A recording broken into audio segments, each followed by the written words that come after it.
తాకట్టులో ఉన్న బంగారాన్ని విడిపించి ఆ రోజున్న మార్కెట్ ధర కట్టి మిగిలిన డబ్బును మీకు అందిస్తుంది కొమ్మూరి గోల్డ్. నమస్తే, welcome to B media. This is Swami Kolla. ఇప్పుడే ఒక బ్రేకింగ్ న్యూస్ చూస్తున్నాం. సరదాగా విహారయాత్రకు వెళ్ళిన కొంతమంది భారతీయులు బోటు ప్రమాదంలో మరణించారు. అది వియత్నాం వెళ్ళి సరదాగా గడుపుదాం అనుకున్న కొన్ని కుటుంబాలు ఒకసారిగా బోటు తిరగబడటంతో దాదాపు 15 మంది ఇండియన్ టూరిస్టులు మరణించారు. అందులో తెలుగు రాష్ట్రాలకు చెందిన వాళ్ళు కూడా ఉన్నారు. అందులో కడప జిల్లాకు సంబంధించిన 2 టూరిస్టులు చనిపోయినట్టు తెలుస్తుంది. అలాగే మచిలీపట్నానికి చెందిన ఒక మహిళ కూడా చనిపోయినట్టు తెలుస్తుంది. ఇదంతా వియత్నాంలో సరదాగా విహారయాత్రకు వెళ్ళారు. వీరందరినీ ఒక సెల్ ఫోన్ కంపెనీ ఈ విహారయాత్రకు తీసుకెళ్ళింది.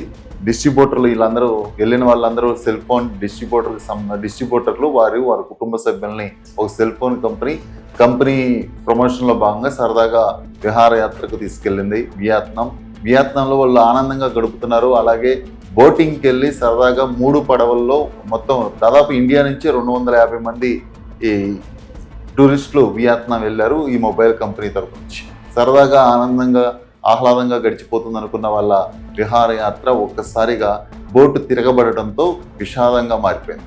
3 పడవల్లో వాళ్ళు వెళ్ళారు. 3 పడవల్లో ఒక పడవ పూర్తిగా తిరగబడటంతో అక్కడ దగ్గరలో మిగతా 2 పడవల్లో ఉన్న టూరిస్టులు అందరూ ఉన్నారు. కానీ వాళ్ళకి వెళ్ళి అక్కడ దగ్గరికి వెళ్ళి సహాయ చర్యలు చేద్దామన్నా కూడా పూర్తిగా తిరగబడటం, బోటు కింద వీళ్ళంతా ఉండిపోవడంతో కొంత వారిని కాపాడే ప్రయత్నం చేసినప్పటికీ కాస్త కష్టంగా అనిపించింది.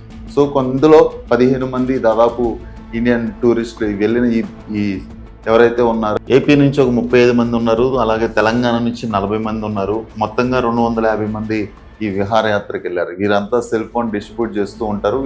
వీళ్ళకి సంబంధించి ఆ సెల్ ఫోన్ కంపెనీ వీళ్ళ కుటుంబాలని కుటుంబ సభ్యులతో పాటు వియత్నాం తీసుకెళ్లారు. ఈ ట్రిప్లో భాగంగానే వీళ్ళు ఈరోజు 1 గంట ఆ టైంలో ఆన్మే రూట్ నుంచి ఆన్తోయ్ పోర్టుకు ఒక స్పీడ్ బోట్లో బయలుదేరారు. అందులో 32 మంది 4 సిబ్బంది కూడా ఉన్నారు. ఇందులో మనం ఈ ఫొటోస్లో కూడా చూడొచ్చు. అక్కడ బాధితులు, ఆ బోట్ ఎలా పడిపోయింది కూడా చూడొచ్చు. ఇక్కడ పూర్తిగా బోటు తిరగబట్టడంతోనే ఈ ప్రమాదం జరిగింది.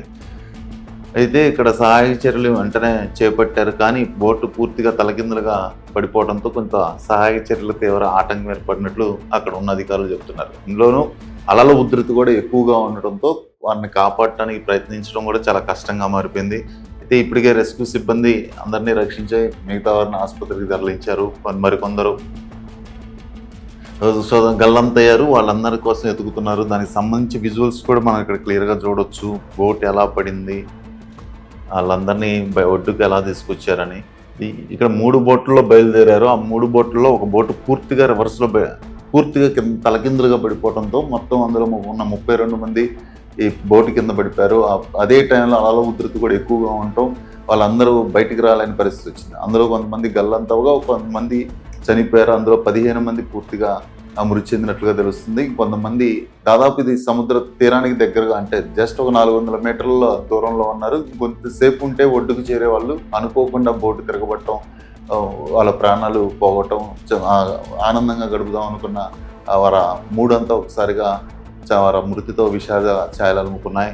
వారికి సంబంధించిన ఇప్పటికీ ఇండియన్ ఎంబసీ స్పందించింది. వారికి సంబంధించిన వాళ్ళు ఎవరైతే తీవ్రంగా ఇబ్బంది పడ్డారో, గాయపడుతున్నారో వాళ్ళని కూడా రెస్క్యూ సిబ్బంది కాపాడి వారికి తగిన వసతులు కల్పించి వారి చికిత్స అందించే ప్రయత్నం చేస్తున్నారు. సో ఇది వాటి వీడియో. నెక్స్ట్ వీడియోలో మళ్ళీ